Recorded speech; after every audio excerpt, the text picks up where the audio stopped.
spirit for the Lord, I can't turn down. Talking too much, bruh, it's time for you to learn now. So what they hearing, get offended, get on now. Sis, real quick, right? When it comes to how we live in our communities, would you say that the blacks and the Hispanic people, right, do they have the best environments that they live in? Depending on where you live. Depending on where you live. Okay, what about where you live? Is the best environment that the world could offer? No, I would say no. You would say no, okay. Why is that? Because you can say this, but there's gangs. There's gangs, okay. So okay, we can deal with that, right? In our neighborhoods, there's gangs, right? So we gotta ask ourselves, what are the things that make us hate each other? Where does that even come from, right? Where does the idea of a gang, where does the idea of drama in the city come from? How does that even get into our community? Read Deuteronomy 28 real quick and give me verse 15. We got to look at how we even get to the point of forming a gang to begin with, right? Go ahead. It's the book of Deuteronomy, chapter 28 and verse 15. But it shall come to pass. So Moses is saying, it shall come to pass. He was telling the people, in the future, something's going to happen to you. Go ahead. If thou wilt not hearken unto the voice of the Lord thy God, to observe to do all his commandments and the statutes which I command thee this day, that all these curses shall come upon thee and overtake thee. So there was something important he said in there, Sylvia. He said, if you didn't listen to what God told you to do, curses were going to come upon you. Now, let's go to the next verse. Let's look at the first curse God said would happen to the people of Israel. Go ahead. Verse 16. Cursed shall thou be in the city. Now, where do our people primarily live? Do we live in the country or the city? We live in the city. So what did God say? Read it again. Cursed shall thou be in the city. So God said, as a result of not listening to me, Sylvia, you're going to be cursed in the cities you live in. That's why I asked you, what city do you live in and what are the problems? And the first thing you said, I hate to say it, but we got gangs in my city, right? Every city where you find Hispanic men, they are gangs.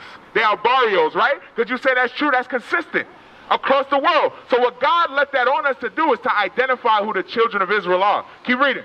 A curse shall thou be in the field. Now, another reason, right, that the gangs might exist is they say we need to unite because we need money, right? You hear that about gangs, right? Give me verse 43.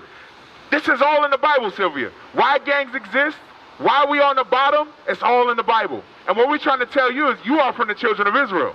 Your nationality is written about in the Bible. That's why the neighborhood you live in has gangs, and that's why this happens as well. Verse 43, the stranger that is within thee shall get up above thee very high. The Bible says the stranger that lives amongst you shall get up above you very high. Now, in your community there are gangs, right? But what gang comes from La Jolla? You don't think? Yeah, nobody bangs La Jolla, right? Nope. That's interesting, right? Nobody's banging that, but everybody's banging on Highland Ave, right? There got to be a reason that's happening. It's because the people that have slaughtered and killed your people have gotten up above you very high. Go ahead. And thou shalt come down very low. The Bible said you're going to come to a very low estate. Go ahead. He shall lend to thee, and thou shalt not lend to him. So the Bible's telling you he's going to be the one with the finances and the money. So what do our people do? They commit crime in order to make money. But the reason that happens is because we don't serve God.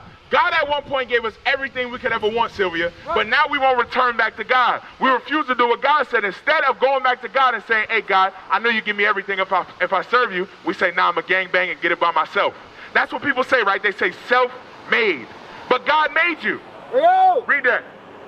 He shall be the head, and thou shalt be the tail. Moreover, all these curses shall come upon thee, and shall pursue thee, and overtake thee, till thou be destroyed. You see what God said? He said it was going to happen until you were destroyed. So now when you look at our community, if you were to go outside, right? Sylvia, you are an elder in the community, right? If you were to go outside and tell the gangs, get off this corner, stop selling drugs and worship God, what would they do? They'd probably kill you, Sylvia. That's a shame. That's a shame that we had to fear for our lives in our own community. They would probably kill you for telling them to serve God. That's a shame. Go ahead. Because thou hearkenest not unto the voice of the Lord thy God, to keep his commandments and the statutes which he commanded thee, and they shall be upon thee for a sign. Now that's important there, right? God said those things were going to be upon you for a sign, an identifying thing. So when you look at what you're dealing with, in your community, the reason that the things happen to you is for a sign. God put the issues in your community for a sign. He put everything around you when it comes to how we live, when it comes to our different ailments in our bodies, when it comes to the different things that happen in our job and our life. Those things are on us for a sign. Go ahead. Shall be upon thee for a sign and for a wonder, and upon thy seed forever. Upon our seed, how long? Forever. So God said those things will be upon our children's children's children. That's why, Sylvia, the same gang that terrorized your mother is probably terrorizing your community now. Yeah. Just a different name. But they're still doing the same thing. They're still running around gang banging. They still running around selling drugs, and you still fear for your life. And the reason that happens is because we don't do simple things like follow what God told us to do. Right. We used to scream black power while heroin was pushed. But at the end of the day, nothing's in vain. IUIC has been given a vision. The tents of Judah has risen. Many has attempted the mission, minor murmuring, omitting, and missing the mark. Just reading that he had the flame of fire in his eyes gave us the spark. We on Paul's mission. We out on the road, purple and gold, from Mexico, Cuba, Haiti, Ghana, Sierra Leone. 144,000 boots banging, concrete crackling. These are our men repented at heart. The scriptures is proof. IUIC, we deliver the truth.